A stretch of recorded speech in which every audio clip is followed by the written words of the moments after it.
Salve, muito boa noite. Nós estamos falando diretamente dos estúdios da Rede Vida daqui de Brasília. Hoje, a nossa tradicional mesa redonda aqui do Frente a Frente está sem a minha companheira Denise Rotenburg. Ela teve que fazer uma viagem e estará de volta na semana que vem. Hoje nós estamos aqui com o deputado Luiz Miranda. Ele é do DEM daqui do Distrito Federal. É um empresário que se colocou à disposição da política, está no primeiro mandato e ainda se ambientando ali, deputado, já está correndo no Congresso. Sofrendo muito. É diferente, né? É muito, é outra realidade. Na verdade, um pouco antes de manifestar que eu iria vir para a política, eu estava vendo uma vida confortável e admirada por muitos, tanto que hoje eu tenho 4 milhões de seguidores, herança dessa fase de prosperidade. No momento que eu me manifesto, né, em entrar para a política, iniciam-se ataques nas redes sociais contra a minha pessoa, que já me geraram prejuízo de mais de 2 milhões de dólares. Praticamente colocaram os meus negócios em xeque e a minha credibilidade. Então, uma coisa muito interessante, a população sempre fala, o político, por sua própria natureza, só entra pessoas ruins. É porque os bons, como ocorrido no passado, como o Silvio Santos, correu dessa responsabilidade. Ninguém quer assumir essa responsabilidade. Quem quer perder seus negócios, ser tratado como um criminoso da noite para o dia, ser tido como um bandido, ser questionado por causa de um voto que você vê que é impossível votar conforme a população deseja, porque muitos não compreendem o que acontece ali dentro. Então é muito difícil quando a população não tenta se inteirar qual é a grande verdade do que é a política. Paga-se um preço muito caro às pessoas justas que entram para poder ajudar a população, que entram por uma causa muito mais nobre do que salários. É uma injustiça quando fala assim, o senhor está ganhando um salário que eu pago caríssimo. É um salário alto? É. Mas quando você tem uma pessoa extremamente qualificada, o setor privado paga melhor. Consultorias pagam-se muito mais. Então, essa falta de conscientização, ela é um absurdo por parte da população e não colabora para que entrem pessoas mais qualificadas com o intuito altruísta de ajudar o Brasil. Então, eu me arrependi muito no primeiro momento, pela quantidade de ataques, principalmente prejuízo financeiro. Demorei anos, saí de Brasília, até foi fato predominante do meu crescimento, foi a história, né? Que foi uma história parecida com a Fênix. Eu ressurgi, né? Um empresário que estava tendo dificuldades financeiras no seu negócio em Brasília, leva esse projeto para os Estados Unidos e explode economicamente. Volta para o Brasil, volta a ter problemas econômicos, porque o povo brasileiro aceita esse tipo de situação de atacar aqueles que defendem ou estão encabeçando qualquer tema político. É sempre complicado, porque você tem ali a esquerda, tem a direita, tem o do sim, tem o do não, e quando você contraria uma parcela, você vira inimigo. E as fake news aí na internet, alvo inclusive da CPMI, de investigações do Supremo, da Polícia Federal, que essas fakes destroem qualquer imagem, qualquer carreira, e você tem que lutar contra isso e ainda assim ter bom ânimo e boa vontade para todo dia estar ali lutando por uma população que uma parcela significativa está lutando contra você. Perfeito. É bem difícil. Olha, nós temos aqui algumas perguntas das pessoas que mandaram aqui para o nosso WhatsApp. Eu gostaria de fazer aqui para o senhor. Mas a história está a primeira. Boa noite. Reforma tributária resolveria o problema em primeiro plano, mas o momento é de desemprego, que está muito alto, significativo, enfrentando nosso país. Obrigado, Evandro, de Tatuí, São Paulo. Obrigado, Evandro. Evandro, desemprego. Evandro, sua pergunta é maravilhosa. Uma reforma tributária, ela resolve o problema do desemprego? Vocês lembram da reforma trabalhista? Ela não resolveu e a promessa era de que no momento que fizéssemos uma reforma trabalhista, iremos gerar mais empregos no Brasil. A grande verdade é que quando ela saiu, nos meus vídeos, mesmo morando nos Estados Unidos, eu afirmei, não vai resolver o problema. O Brasil tem que parar de mentir. Ele resolve um problema crônico judicial, e de fato se resolveu, que era um excesso de ações com mentiras. Muitos funcionários utilizavam do mecanismo judicial para extorquir alguns empresários. Essa é a verdade. Então, a reforma ela trouxe mais solidez para essa relação patrão-empregado, e ela foi muito boa. Mas não podemos continuar mentindo, dizendo que as reformas que hoje estão presentes na Câmara dos Deputados vão gerar empregos. Não vão gerar. Não vai ter, bem como a reforma da Previdência não vai gerar emprego. Nós precisamos ser honestos. O que gera emprego é o aquecimento da economia. Então, para eu aquecer a economia, eu preciso dar poder de compra para a população. Como é que eu dou poder de compra para a população? Curva de Laffer, você falou tudo. Eu tenho que diminuir a carga tributária para que essa carga tributária sobre um produto, serviços, carros, tudo que existe para a população se torne mais acessível. Se tornando mais acessível, me sobra dinheiro. Vou pegar um exemplo bem clássico. O salariado mínimo, que é a grande maioria da população brasileira. Você tem R$1.000 no seu bolso, onde sabemos que 500 são impostos. Se eu reduzo pelo menos pela metade, eu tenho R$250, porque se 500 são impostos, R$250 a mais no meu bolso. Eu não vou investir na Bolsa de Valores, eu vou comprar um casaco melhor no frio, eu vou comprar uma carne, eu vou comprar uma comidinha melhor para dentro do meu lar, eu vou ter mais qualidade de vida. Só que no momento que eu volto para o mercado com esse dinheiro, eu estou aquecendo a economia. Eu estou aquecendo o mercado, eu estou aquecendo a quitanda, a farmácia, a indústria automobilística, quando eu compro um carro novo, quando eu troco o meu carro. Então, esse aquecimento se chama geração de emprego. Agora, porque no momento que eu estou vendendo muito, eu estou gerando emprego. Agora, deputado, tem não diria problema, mas uma situação estrutural. Eu entendo que o emprego está acabando, o emprego tradicional, como os nossos pais, como eu tive, isso está acabando. Agora, mas novos empregos não são gerados. Para se desenvolver tecnologia, você precisa... mas não nos moldes antigos, né? Isso está se refletindo atualmente. Quer dizer, as pessoas às vezes podem não estar no emprego, mas desempenhando uma função, um trabalho, fazendo um tipo de trabalho. O que nós estamos vendo hoje é uma falta de investimento no avanço mundial. O mundo inteiro avançou para o mundo da tecnologia. Praticamente todos os países que apostaram em tecnologias, a exemplo da Coreia do Sul, que hoje é um verdadeiro fenômeno, em tão pouquíssimo tempo, conquistou aí números recordes de faturamento, de crescimento econômico, de PIB, por ter apostado em tecnologia. O Brasil vem falhando nisso, nessa transição do modelo de emprego no mercado. Então, as pessoas no Brasil não estão se atualizando. Nós, infelizmente, falamos um idioma que nós não conseguimos negociar com outros países, precisamos ser bilíngue. Passou da hora, é um projeto meu, inclusive, estou apresentando para os meus amigos, estou como parlamentar, não posso cuidar do Instituto, mas eu estou com um projeto pronto para o Instituto Bilíngue no Brasil. Você precisa ter um Instituto Bilíngue que leve para as escolas públicas um curso gratuito para essas crianças, mesmo que para isso ele tenha que montar um modelo onde ele vende para quem pode, né, um modelo para as pessoas aprenderem espanhol, aprenderem inglês e construir uma nação bilíngue para que possamos, de fato, avançar nesse mundo da tecnologia, que praticamente todo ele é inglês. Então, o Brasil ele vem se tornando um país atrasado e isso vai aumentar exatamente o desemprego no país, porque o emprego tradicional ele está desaparecendo, só que o mercado, vou dar um exemplo aqui, dar o nome de uma empresa, a TOTUS mesmo, em uma reunião recente, falou que o mercado está precisando de 20 mil novas vagas, aliás, ele tem disponível 20 mil vagas para a área de tecnologia e não encontra mão de obra. Então, o que aconteceu? Mudou o modelo de emprego e a população brasileira não se adaptou. Exatamente. Mais uma pergunta aqui.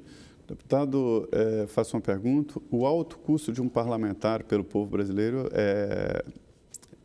e essa conversa de duplicar a verba do fundo partidário. Deus me livre!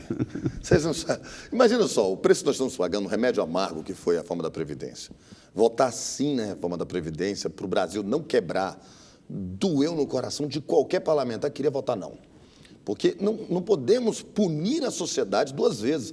É dar um tapa na cara daqueles que já estão pagando um preço caríssimo por uma reforma da Previdência, provavelmente uma reforma tributária que está por vir aí, que vai ter sempre tem um problema que sobra para a sociedade, e eu falar que eu vou aumentar fundo partidário, aumentar a verba do fundo. Isso é inadmissível. Eu já até me manifestei no meu partido, eu voto não. Partido, se ele achar que vai me expulsar, que expulse. Eu não posso concordar com isso. Da mesma forma, mantenha-se o fundo como está. Não tem problema nenhum, porque a gente também sabe que nessa legislatura, muitos parlamentares que utilizaram do fundo partidário vieram em situações que eles jamais ganhariam, porque eles são pessoas pobres que representam setores humildes e eles entraram por apoio dos seus partidos. Então, esse é o parlamento, 513 deputados, 81 senadores, e muitos desses jamais se elegeriam porque a disputa nas eleições ela é muito cara. O senhor investiu recursos próprios, né? Eu não usei nenhum recurso público, né? Foi 100% recurso próprio, por acreditar que naquele momento eu tinha condição de eu fazer. Mas imagina se eu sou aqui... Nós estamos em Brasília, o Brasil inteiro nos acompanha, mas eu sou da comunidade, um líder comunitário. E a minha comunidade, eu começo a ficar famoso em Brasília por defender os interesses que a população tanto anseia. Mas eu não tenho dinheiro. Como é que eu faço? O fundo partidário, ele me ajuda nesse momento para que eu vá para dentro do jogo para lutar pelos interesses daquela minha comunidade. É importante entender isso, mas aumentar, nesse momento de crise do país, onde todos estão sofrendo, pagando caríssimo por essas reformas, e principalmente com esse alto índice de desemprego, é inaceitável. Boa noite, meu nome é Francisco Chagas, sou de uma cidade do interior. Gostaria de saber se vai ter alguma mudança no imposto dos automóveis. A reforma tributária, a gente estava falando sobre isso agora, uma reforma tributária que não trate da desoneração do consumo não vai afetar exatamente o anseio da população. A população quer o quê? Pagar mais barato na passagem de ônibus, pagar mais barato na gasolina, poder comprar um carrinho melhor. Isso só é possível se desonerarmos o consumo. Quando eu falo desonerar o consumo, essa palavra parece um bicho-papão, é diminuir os impostos sobre os produtos, sobre os serviços, sobre o carro que ele quer comprar. Imagina o seguinte, se eu conseguir diminuir pela metade, que é a minha batalha, e é isso que nós vamos encabeçar agora, na próxima semana, dentro da comissão, sou membro da Comissão da Reforma Tributária, estou lá, sou como membro da PEC 45, sou presidente da subcomissão especial da reforma tributária, sou presidente da Frente Parlamentar da Reforma Tributária, eu sou o cara da reforma tributária, eu tenho que conseguir fazer isso. Então, um carro que vale 50 mil, se 25 mil deles são impostos, se eu dizer pela metade, são só 12.500 que você vai pagar. É muito, mas é metade do que você está pagando hoje. Então, um carro de 25 com 12.500 vai pagar 37.500, é menos do que 50. E, automaticamente, isso vale proporcionalmente a todos os veículos. Essa é uma luta que nós precisamos encabeçar, e se passar, o povo brasileiro vai ter um Brasil nunca visto antes, porque nós nunca pagamos pouco na história do Brasil sobre o consumo. Isso vai aquecer a economia, vai gerar uma quantidade de empregos enormes. A exemplo dos Estados Unidos, que fez uma desoneração agora no imposto de renda da pessoa jurídica, aquecendo o setor, e o desemprego lá está 3,6%, o menor dos últimos 50 anos. Exemplo existe, acabou de ocorrer nos Estados Unidos e dá para ser copiado aqui para o Brasil. O Francisco Chagas, ele completa aqui: fico muito grato, Deus abençoe você. Amém. E este deputado. Tá? O Chagas agradecendo. Sim, é a pergunta aqui: se os deputados federais pagam imposto de renda? Pagamos altíssimo imposto de renda, 27,5%. Há muita lenda, né, sobre a atividade parlamentar, né? Muita Você gente quer ver um negócio interessante? Falava assim, na votação do primeiro turno, de que os parlamentares deveriam abrir mão da aposentadoria especial. Eu entrei com 39 anos de idade, né? Estou com 39 anos de idade. E o que é aposentadoria especial que eles falam? É a possibilidade de eu pagar muito mais do que a normal, ao invés de pagar R$700, pagar R$3.700 todo mês, para que ao final possa aposentar com um pouco mais. Só que sabe como é que funciona?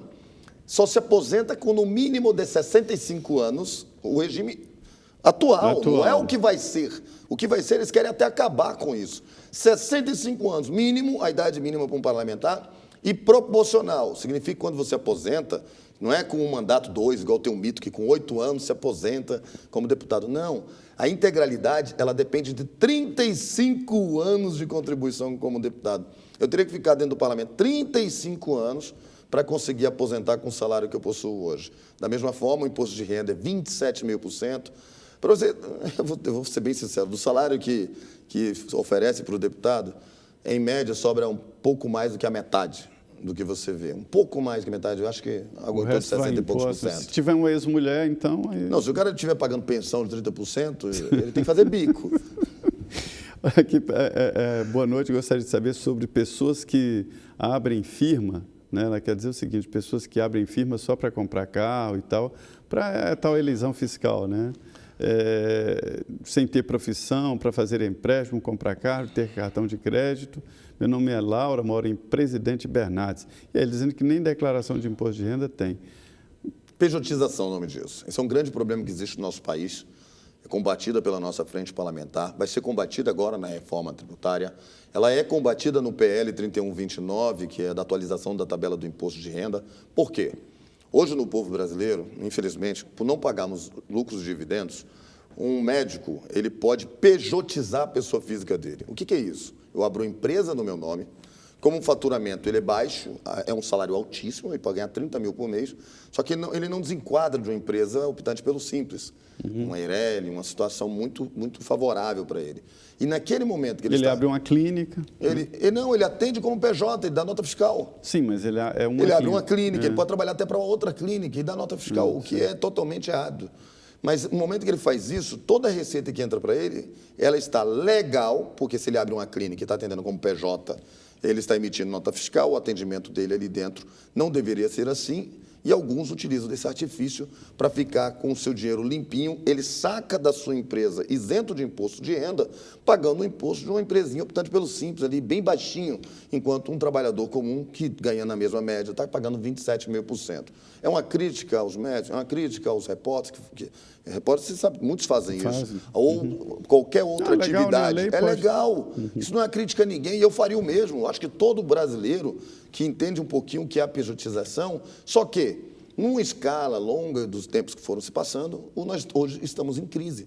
O país não pode se permitir mais até a pejotização. Qual é a solução? Diminui o imposto de renda da pessoa jurídica para que as pessoas que realmente possuem empresas, são geradores de empregos, tenham o benefício de uma redução fiscal significativa no seu negócio e compensa na saída cobrando lucros de dividendos. Você cria um equilíbrio onde você não aumenta imposto para o setor produtivo, mas você combate a utilização de empresas exclusivamente para poder fazer a elisão fiscal. Aqui, parabéns, deputado Luiz Miranda. Vejo que está bem atuante na defesa do empreendedorismo e da economia do nosso país. Na sua avaliação, o Congresso vota ainda este ano a reforma tributária? Ele não colocou de onde aqui, mas 73 é de Pernambuco, né? Acho que é Salvador, não? Ali Bahia. É Bahia. Região da Bahia. Bom, é o seguinte, o que nós estamos conversando lá dentro não podemos aprovar uma reforma da Previdência se na sequência não entregarmos uma reforma tributária. Por quê? Quando eu aprovo uma reforma da Previdência, é óbvio que eu tenho ali eu estou retirando do consumidor, estou retirando do mercado uma quantidade significativa de dinheiro. É uma economia para o Estado esse que estava caminhando num caminho de uma possível falência. Porém, eu preciso fazer a compensação instantânea. E a reforma tributária, ela é esse remédio. É como se eu estivesse tomando um contra-remédio do remédio amargo da reforma da Previdência. Então, a reforma tributária ela precisa passar. E isso é uma conscientização de todos os parlamentares, inclusive do presidente Rodrigo Maia. Ele deixa bem claro que ele vai pautar o mais rápido possível para que em breve tenhamos aí a aprovação de uma reforma tributária. A expectativa é de que ainda esse ano nós possamos comemorar aí, pela primeira vez, uma reforma tributária justa para o povo brasileiro. E eu espero, como deputado, representante dessa causa, que eu consiga desonerar o consumo, que você pague mais barato no seu carro, no seu combustível, que eu prometa, que eu cumpra minha promessa de campanha, que sempre foi minha batalha, não nos Estados Unidos, meus vídeos eram mostrando essa realidade, e como o Brasil poderia ser muito melhor se fizéssemos isso. Pois é, deputado, nós estamos vivendo, o senhor disse sobre ataques, nós estamos vivendo num país dividido, né? E esse debate político está muito intenso e o MBL recentemente veio a público dizer que contribuiu porque tornou o debate político muito raso, né? E não aprofunda, fazendo ali uma confissão meia-culpa sobre exatamente esse processo. Nós estamos vivendo agora o grande debate sobre a invasão de telefones de pessoas que representam o Estado. São juízes, ministros, procuradores, presidente da Câmara, do Senado, da República. Como é que o senhor viu esse processo, deputado? Quando o senhor viu tanta gente invadida, o senhor não assustou, não? Eu já venho acompanhando a situação. Quando eu cheguei, logo que eu cheguei, eu propus uma CPI para investigar esse tipo de situação. Essa indústria, ela é tão criminosa, ela é tão já perigosa. Já houve uma CPI do grampo. Na época era só grampear telefone. Mas hoje mudou muito, né? Hoje eu vou explicar para você. A gente tem uns 2 minutinhos para ir. Pode falar. Eu vou explicar para vocês algo que eu sou especialista no assunto e sou um dos que mais sofro, porque, por ser especialista, eu sou um dos poucos no Brasil que posso combater esse tipo de crime pela experiência que eu possuo. Esses crimes que estão ocorrendo, eles são chamados crimes de desconstrução de imagem. Hackear um telefone é o de menos. E hoje eu consigo saber, pelo seu número, onde você esteve, com quem você esteve, o que você comprou, o que você quer comprar, os sites que você entrou, se você está fazendo algo certo, errado, o que você está falando, e posso até ativar a câmera do seu celular, mesmo com ele desligado. E isso é usado, deputado? Isso existe, isso é normal. Mas qualquer um que tenha acesso à Deep Web encontrará pessoas que estão disponíveis a prestar esse serviço para você.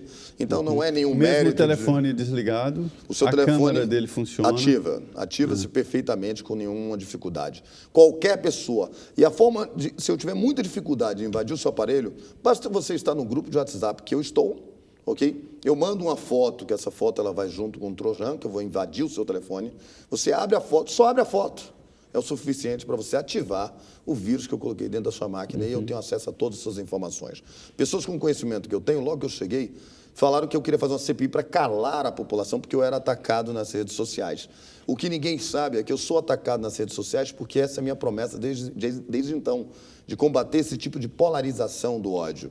Eu sou cristão, sou uma pessoa apaixonada pelos ensinamentos cristãos, porque qualquer um que siga aquele caminho, ele vai respeitar o seu próximo como gostaria de ser respeitado. É o modelo mais simples de vivência, de convivência familiar. Não, tem que ter regras, tem que ter respeito. E a polarização do ódio, ela tem um jogo financeiro multimilionário envolvido nisso. Então, eu quero mesmo é que as pessoas falem mal do presidente da República, porque quando elas estão falando mal, o grupo dele vai defendê-lo. Isso cria uma polarização, trazendo lucro para algumas plataformas, somente essas que trabalham nas redes sociais, absurdo, porque eu ganho quando esse camarada aqui faz um produto, ele está criando um conteúdo para mim, ele bota lá que ele quer impulso, que ele quer ganhar monetização com o conteúdo dele. Então, esse conteúdo viralizado, assuntos que explodem, que entram nas trend lists de ódio, são os que mais vendem. E ali as indústrias estão ganhando, vendendo publicidade em cima desses produtos, que são produtos que disseminam o ódio. Daqui a pouco nós não vamos ter mais violência de assalto nas ruas. As pessoas vão se matar simplesmente por ideologia. Então, nós sabemos que o mundo viveu por isso por muitos anos, principalmente na questão religiosa. Nós estamos vivendo isso nas redes sociais. E essa polarização tem muito dinheiro envolvido. A desconstrução de imagem, por exemplo, eu passei por isso. Polícia Federal, MPF, Polícia Civil do DF, estou investigando a quadrilha que faz essa desconstrução de imagem contra a minha pessoa, porque sabe que eu sou um combatente contra isso. E essa desconstrução ela é feita de uma forma muito inteligente, porque eu planto a mentira e outros do grupo plantam igual, parecendo ser uma verdade, quer dizer, ele pega uma matéria, escreve no blog, essas pessoas comentam em cima dela e eu contrato robôs, isso mesmo, robôs extremamente inteligentes que vão debater o assunto e vão falar, nossa, ele é bandido mesmo, como ele se deu fossem golpe. pessoas, Como né? se fossem pessoas, criando uma motivação para quem vem comentar e às vezes viria até para te defender e falar, opa lá, é tanta gente falando que ele é mesmo, talvez ele seja. E, na verdade, são máquinas. E quando você acorda, você é uma pessoa normal, comentando, e você fala, são robôs comentando. O cara, não, eu não sou robô. Eu sou uma pessoa comum. Mas ele é. Mas o problema é que ele foi induzido a pensar daquela forma. Eu posso fazer isso na questão política, posso fazer isso no setor empresarial, que é o que mais acontece. Pelo incrível que pareça, como a política está muito latente no Brasil, a gente acha que o problema é só político. Não, isso ocorre muito na indústria, na destruição de imagem de produtos, de empresas, de marcas. E é o que acabou de acontecer. A chantagem por causa de uma imagem, ela vem crescendo muito. É o caso do Neymar. O que a mocinha tentou fazer com ele foi uma Perdeu chantagem milhões, né? da imagem. Mesmo... É incalculável. Ele perdeu 2 contratos milionários, o prejuízo dele é gigantesco por algo que, no final, ficou constatado de que ela estava mentindo, que ela provocou aquela situação. A postura dele é aceitável, não é? Eu não estou aqui para falar de moral, estou aqui para falar da fake news criada por uma menina que, mesmo sendo fake news, ela conseguiu trazer um prejuízo para ele milionário na imagem dele, destruição da família, quer dizer, uma estrutura que não é o que nós queremos para a nossa sociedade. E o combate a isso precisa existir. Pois é, nós estamos aqui para exatamente aprofundar em todos os temas, principalmente nesse que é o tema do momento, e a gente vai continuar aqui no Frente a Frente. Mas, por enquanto, um pequeno intervalo aqui, 2 minutos e já voltamos.